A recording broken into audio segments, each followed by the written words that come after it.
Hello മുത്തുമണി അപ്പം ഇന്ന് vegetable biryani വെക്കാമെന്ന് വിചാരിച്ചു. ഞാൻ പറഞ്ഞില്ല അതിനോട് രാവിലെ കടയിൽ പോയിട്ടുണ്ടായിരുന്നു, വെജിറ്റബിൾസ് മേടിച്ചിട്ടുണ്ടായിരുന്നു. ബീൻസ് ആദ്യം കുനുകുനാന്ന് അരിഞ്ഞെടുത്തു, പിന്നെ ക്യാരറ്റും സംഭവങ്ങളൊക്കെ നമ്മൾ അരിഞ്ഞ് വെച്ചിട്ടുണ്ടായിരുന്നു.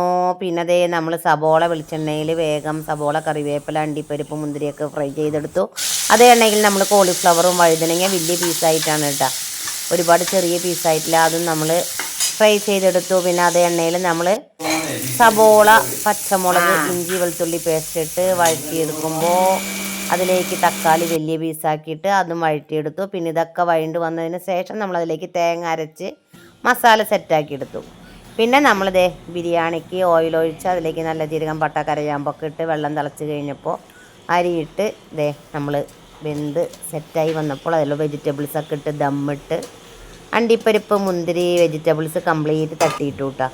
ക്യാപ്സിക്കം, ക്യാരറ്റ്, പച്ചമുളക്, ബീൻസ്, ഇതേ കറിവേപ്പില, അണ്ടിപ്പരിപ്പ്. ഇത് ഞങ്ങളുടെ പെരുത്തായുടെ പണ്ടത്തെ സ്റ്റൈൽ വെജിറ്റബിൾ ബിരിയാണിയാണ്. കുറേ കാലമായി അടിപൊളി വെജിറ്റബിൾ ബിരിയാണി കഴിച്ചിട്ട്. അപ്പോൾ നിങ്ങളും ഇങ്ങനെ ട്രൈ ചെയ്ത് നോക്കുക, സൂപ്പർ ബിരിയാണിയാണ്. Okay, Tata, bye bye. Support ചെയ്യുക, ലൈക്ക് ചെയ്യുക, കമൻറ്റ് ചെയ്യുക.